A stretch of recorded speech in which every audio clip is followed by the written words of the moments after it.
abjuu nama tokkoo moo misooma haaromsa masaraa haaraa rizoortiiwwan masaraa fakkaatan magaalaa buufata xiyyaaraa godina tokko guutuu Smart City gochuu. Kutaa tokkoffaa keessatti masaraa Haayila Sillaasee fi masaraa Abiy wal bira qabnee ilaalle. Har'as itti fufa isaa kutaa lammaffaa kan masaraa Caakkaa Haawus rizoortiiwwanii fi hoteelota bifa masaraatiin ijaaraman irratti fuulleffatu qabannee dhiyaaneerraa dhufaanaa bu'aa. Kana dura Abiy Ahimad kitaaba barreesse tokko keessatti mootii Haayila Sillaasee yoo qeequ mana barnootaa ijaaruu mannaa safara hunda keessatti masaraa mootummaa ijaare jechuun katabee ture. Amma waanuma kaleessa busheessaa ture san raawwachuun safara maratti masaraa ijaarrachuuf maallaqa biyyaa qisaasessa.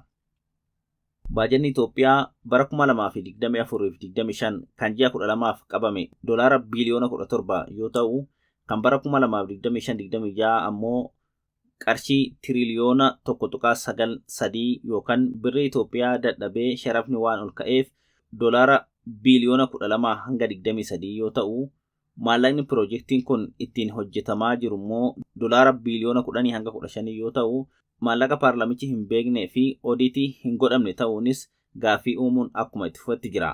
Maallaqni ijaarsaa kaaznaa mootummaa keessaa otoo hin taane karaalee adda addaan kan argamu akka ta'e, kanarraa kan ka'e gaaffiin piroojeektichaan wal qabatee miseensota paarlaamarraa dhiyaatu fudhatama akka hin qabne, paarlaamichi baay'ata waan kanaaf ramade waan hin qabneef gaaffii dhiyeessuu akka hin dandeenye ifatti irra deddeebiin qaanii tokko malee dubbatamaa ture. Abiy Ahimad dhuunfaadhaan maallaqa piroojeektichaa akka barbaadee argates dubbachaa ture.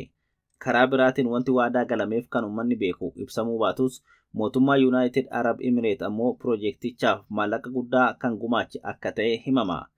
Abbootiin qabeenyaa biyyattii hedduunis maallaqa akka gumaachaniif sodaachifnii fi doorsisni bifa adda addaatiin irratti raawwatamaa jiraachuun ifatti erga bahee bubbuleera.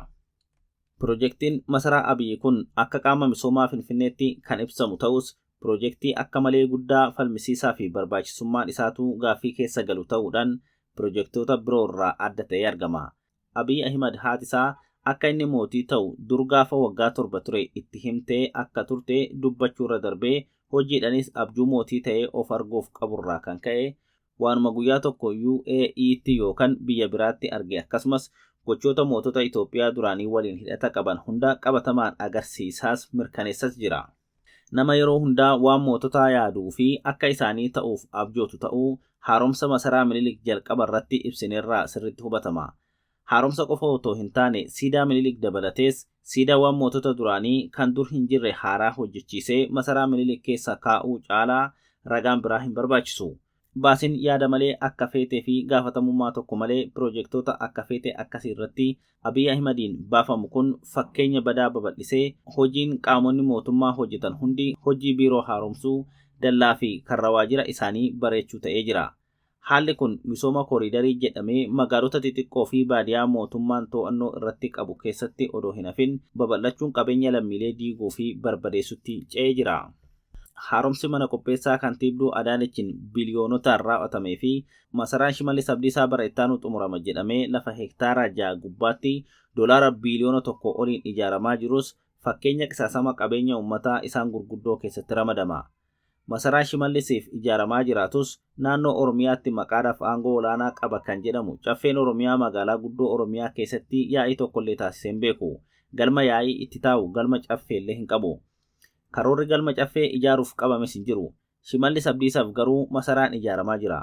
Wayita ijaarsi masaraa Abiy sa'aatii 24 hojjetamaa, ka Shimallis ammoo xumuramuuf waggaan tokko hafu kanattiyyuu magaalaa Adaamatti Shimallis caffee Oromiyaa biltiginnaan ofumaa wal filee itti guute fuuldura taa'ee soba meeqaatama tarreessuudhaan quuqamaa sabaa fakkaatee dubbii dhama hin qabne dubbachuu hin dhiisne. Gama masaraa Abiyyitti yoo deebinu piroojeektii Caakkaa Haawus jedhamu kan maallaqa doolaara biliyoona 10 hanga 15 yookaan qarshii tiriliyoona 1.5 oliin ijaaramaa jiru kun maqaa masaraatiin haa ijaaramu malee masaraa qofa miti. Magaalaa kophaatti of danda'e kan hoteelota Abbaa Urjii 7 ijaarsi masaraa muummee ministeerota Abiy Ahimadiin ijaarame kana qofa jechuun hin danda'amu. Akkuma Minilikii fi Haayila Sillaaseen bakkoota tarsiimoo waraanaa fi tarsiimoo dinagdee qabanitti masaraa ijaarrachaa lafaa fi qabeenya uumamaa ittiin to'achaa saammachaa turan Abiy Ahimedis maqaa hoteelaa fi riizoortiitiin naannolee Oromiyaa, Kafaa, Qimaantii bakkoota biroo keessatti Piroojeektii Dine for Ethiopia jedhu jalatti Abiy Ahimediin hoogganamanii ijaaraman muraasa kaasuun ni danda'ama. Isaanis kan jalqabaa loojii Cabaraa Curcuraa Faana Arbaa lafa paarkirraa saamame irratti qarshii biliyoona 10 ijaarame, lammaffaan buufata tuuristii Koishaa, sadaffaan Halaalaa Keellaa qarshii biliyoona 15, afraffaan loojii Ikooturizimii Wancii Dandii qarshii biliyoona 5, shanaffaan loojii Gurguraa qarshii biliyoona 5 kan ijaarame. Kana malees bakkoota akka Garaaltaa, Hayiq, Walloo, Jimmaa, Affaar, Arbaa Mincii fi naannoo Ogaadeniyaa keessattis maqaa hawwata tuurizimii jedhuun bakkoota ijoo ta'an bal'isee qabachuuf jecha pirezidaantiin Bilxiginnaa kun riizoortiiwwan masaraatti qixxaatan kan namni dhibiin hin fayyadamne ijaarrachuu irratti argama. Kana milkeessuuf saamichi abbootii qabeenyaa fi lammiilee nagadatan irratti maqaa Dine for Ethiopia jedhuun gaggeeffamu akkuma itti fufetti jira.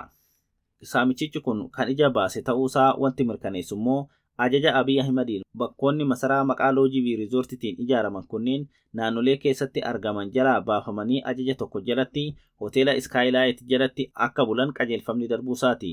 Hoteelli Skylight kun qabeenyummaan isaa kan daandii qilleensa Itoophiyaa yoo ta'u, daandii qilleensaa Itoophiyaa kanaa fi dhaabbilee dinagdee gurguddaa akka Baankii Daldala Itoophiyaa fi Itiyoo Teleekoom dabalatee dhaabbileen dinagdee biyyattii gurguddaan hundi kan keessatti hammataman dhaabbata Abiy Ahimediin hoogganamu kan Itoophiyaan Investment Holdings jedhamu jala galanii kallattumaan Abiy jalatti hoogganamuu jechuudha.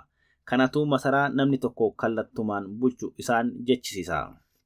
Piroojeektiiwwan ijaaramanii fi ammas ijaarsarra jiran kun takkaa'uu kanneen hiyyummaa xiqqeessuuf hin oolle yookaan kanneen gaaffiiwwan dinagdee lammiilee biyyattii keessattuu kan hojjettoota mootummaa rakkoowwan jiraattota magaalaa hin furre, hundaa olitti ammoo damee dinagdee biyyattii isa guddicha parsantaa 80 ol uwwisu qonna kan hin fooyyessine, qonnaan bultootas buqqisanii gadadoo hamaaf kaadhimuu malee jiruu isaanii kan hin fooyyessine, akkasumas lammiilee sababa lolaa fi imaammata badaatiin balaarra bu'anii harka namaatti kufanii deebisuufis hin oolle, kan qabeenyi biyyattii guddaan irratti bahaa jiru isaan gurguddoon warra armaan gadii kana. Kan jalqabaa masaraa Caakkaa'us qarshii tiriliyoona 1.5 oliin, kan lammaffaa paarkii Inxooxxoo bakka masaraa Minilik jalqabaatti qarshii biliyoona 6 oliin, sadaffaan paarkii Yuunitii yookiin Andinnat jedhamu Finfinneetti qarshii biliyoona 5 oliin, afraffaan paarkii Wadaajinat jedhamu Finfinneetti qarshii biliyoona 5 oliin, shanaffaan muuziyeemii saayinsii Finfinneetti qarshii biliyoona 10 oliin, ja'affaan mana kitaabaa Abriyoot jedhamu Finfinneetti qarshii biliyoona 6 oliin, torbaffaan muuziyeemii masaraa guddichaa yookiin masaraa Minilik qarshii biliyoona 10 oliin, saddeettaffaa yaadannoo injifannoo Adwaa Finfinneetti qarshii biliyoona 20 oliin, saglaffaan paarkii Addabaabaayii Masqalaa Hulluuqqoo Kormaa Finfinneetti qarshii biliyoona 4 oliin, kurnaffaa wiirtuu walgahii idil addunyaa Finfinneetti qarshii biliyoona 40 oliin, 11ffaa misooma kooriidarii Finfinnee marsaa tokkoffaa qarshii biliyoona 100 oliin, 12ffaan haaromsa biiroo bulchiinsa magaalaa Finfinneef qarshii biliyoona 2 oliin, 13ffaan riizoortii Mataharaa Oromiyaa Matahaaratti qarshii biliyoona 30 oliin, 14ffaan loojii Cabaraa Curcuraa Faana Arbaa lafa paarkirraa fudhatame irratti qarshii biliyoona 10 oliin, 15ffaan buufata tuuristii Koishaa, 16ffaan Halaalaa Keellaa qarshii biliyoona 5, 17ffaan loojii Ikooturizimii Wancii Dandii qarshii biliyoona 5, 18ffaan loojii Gurguraa qarshii biliyoona 5, 19ffaan riizoortii Shabalee naannoo Sumaaleetti lafa hektaara 385 irratti hojjetamee ijaaramaa jiru yookiin gariin xumuramanii jiru. Piroojeektoota kana qaamonni mootummaa hojiiwwan akkanaa to'achuuf seeraan aangeeffaman hin hordofan, hin qoratan, gaafatamummaa mirkaneessuufis carraaqqiin tokkollee hin taasifamu, hin hayyamamus. Aangoo heeraaf seeraan hayyamameefin alatti akkuma barbaadetti kan hojjechiisaa jiru muummee ministeerota Abiy Ahmed qofa. Maallaqni gurguddaan biliyoonaan qofaan waamaman kun baay'inaan saamicha lafa Oromoo irratti taasifamus kan saffisiisan yoo ta'u, namoota afaan Amaaraa dubbatan qaxaruun kan hojiin ittiin gaggeeffamu waan ta'aniif dhiibbaan eenyummaan, aadaan, afaan Oromoo, hawaasummaa fi jiruuf jireenya uummattootaa madaala hanqisuuf gumaachu olaanaadha. Kanaafuu masaraa caakkaa dabalatee qabeenya uummataa waan ta'aniif gurguruunis ta'ee tajaajila masaraaf akka oolan gochuun faayidaa isaarra miidhaan isaa waan caaluuf dura warra laficharraa ka'e deebisuu gaafata. Gaaffii lammiilee hojjettoota mootummaa kan hakimootaa dabalatee kan deebi'uu danda'u lafa uummataa qabeenya seeran alaa irratti hojjetame waliin gurguruun odoo hin taane imaammata sirrii baafachuun marii fi waliigalteedhaan ta'a. Pireezidaantiin paartii Bilxiginnaa fi muummeen ministeerota Itoophiyaa Abiy Ahimad masaraa gaara eekkarratti doolaara biliyoona 10 hanga 15 ijaarsisuu dabalatee piroojeektiiwwan maqaa Dine for Ethiopia jedhuun lammiilee biyyattii saamee akka feeten ijaarsisaa jiru. Akkasumas maallaqa haaromsa masaraatiif baase kan odiitii hin godhamne kanneen yoo ilaalle nama mana dhuunfaasaa ijaarrachaa jiru fakkaata malee nama masaraa bulchaan biyya tokkoo keessa jiraatu ijaaruun fakkaatu. Miseensota paarlaamaa Bilxiginnaa kan filannoo sobaatiin muudaman dabalatee aangawaas ta'ee qaamni mootummaa kamuu yaada yookiin murtii kennuu hin danda'u. Piroojeektichattis hin hirmaatu. Yoo kan hirmaatu ta'e immoo waan Abiy Ahimad jedhe hunda akkuma jirutti fudhatee hirmaata. Kanas kan godhu nugusa ta'uusaan kan gaafa waggaa 7 itti himame san abjuu bara dheeraa mirkaneeffachuuf jedheeti malee quuqama lammiileef qabaatee yaada jiruu lammiilee jijjiiruu qabaateeti miti. Kanumarraa ka'uun oolan miidiyaaleen addunyaa hedduun waa'ee masaraa Abiy yoo kaasan mana Abiy yookiin Abiy House jechuun mata duree kan godhachaa turan.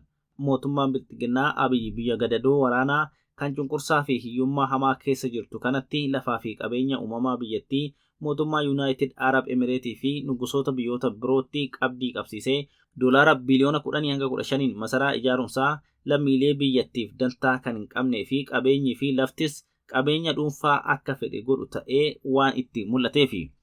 Humni fedheyyuu ijaarsa masarichaa hin dhaabsisu. Warri nu mormu waggaa 1,000 yoo lole nu mo'uu hin danda'u jechuunsaa fi uummata Itoophiyaa bulchuu jechuun goondaa miliyoona 100 baachuu jechuudha jedhee ifatti dubbachaa akka ture yoo yaadannu dubbiin ijaarsa masarichaa fi saamichi lafaa fi saamichi diinagdee biyyattii irratti achii booda dhufuuf deemu nutti agarsiisa. Waraanni biyyattii keessatti waggoota 8f Oromiyaa keessatti deemaa jiru kan naannoo Amaaratti bara 2023 kaasee deemaa jiru kan Tigraayitti bara 2020 hanga 22 gaggeeffame ijaarsi waraana booda karoorfame hin jiru.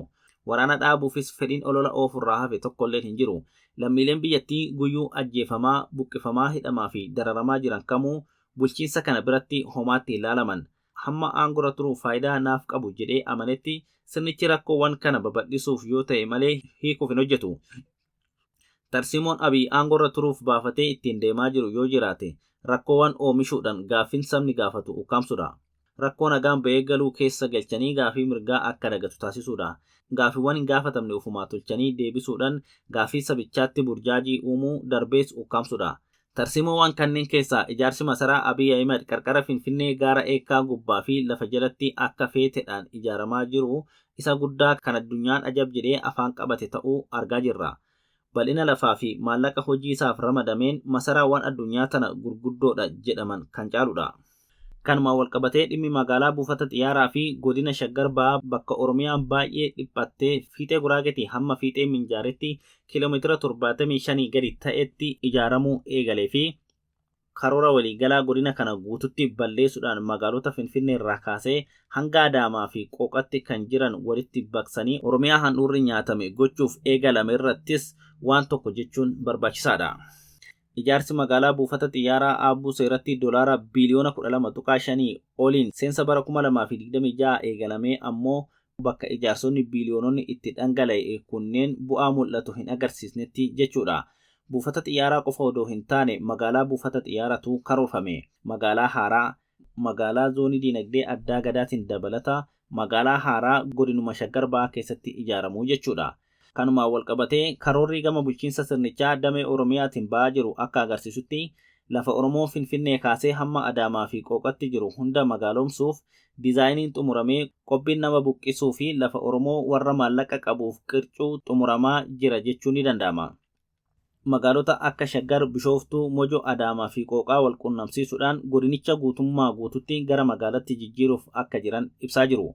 Kana jechuun lafa baadiyyaa balaa handhuura Oromiyaa giddu galeessatti argamu bakka tarsiimawaa kanarraa Oromoo buqqisuudhaan magaalomsuu yoo ta'u, magaalomsuu jechuun ammoo Itoophiyaa keessatti akka beekamutti tooftaa yookiin mala jijjiirama diimoogiraafii ittiin fidanii aadaa, afaan, eenyummaa fi bulchiinsa lafichaa ittiin jijjiiran jechuudha.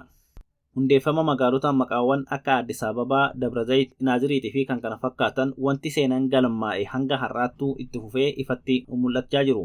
Lammiin Oromoo, aadaan Oromoo, afaan Oromoo fi eenyummaan Oromoo buqqifamaa kan biraatiin bakka buufamaa har'a ga'e. Maqaan magaalota kanaa gariin maqaa Oromootti deebi'ullee Babal'inni magaalota kanaa garuu Oromoo buqqisuun kan biraatiin bakka buusuu addaan hin kunne. Imaamanni bu'uuraa biyyattii kan afaan tokkoo fi eenyummaa tokkoo sun kan durii caalaa yeroo ol ka'ee leellifamaa fi hojiitti hiikamaa jirutti magaalummaan isaan jedhan kan Oromoo buqqisu malee misooma ta'uu hin danda'u. Waan xiyyeeffannoo dursaa argachuu qabu miti. Gaaffiin uummatichaa kanaaf furamulleen hin jiru. Walumaa galatti uummanni Oromoo gabrummaa jala turuun beekamaadha. Gabrummaan akka ammaa garuu mudatee hin beeku. Diinni halaalatti beekan dhufee nama miidhuunii fi diinni bobaa jala nama jiru kan aadaa fi afaan sabichaa hamma tokko beeku nama miidhuun waladda. Diinni bobaa jalaa haalaa fi amala namaa hunda baree fira fakkaatee nama nyaata. Dafanii diinummaa isaa beekanii ofirraa kutuuf nama dagachiisa. Duguugga sanyii ajjechaan guyyuu aanaalee Oromiyaa keessatti taasifamu, saamichi diinagdee, saamichi lafaa fi qabeenya uumamaa fi badiin qabeenya lammiileen carraaqqatanii horatan irratti maqaa misooma kooriidariitiin mootummaa Abiy Ahimadiin taasifamu daangaa darbee jira. Callisa kana cabsee sirna faashistii akeeka saamichaa malee akeeka biyyaafis ta'ee lammiileef ta'u hin qabne kana ofirraa buqqisee bilisummaa uumamaan badhaafame, kabaja namummaa, duudhaa Oromummaa, birmadummaa lafaa fi lafee Oromoo, biyyee fi biyya Oromoo Oromiyaa deebifachuu qaba. Lafaa fi lafee keenya akka Oromummaatti dhabnee cabnee akka Oromummaatti qofa deeffanna jechaa qophii keenya har'aa goolabnaa horaa deebanaa.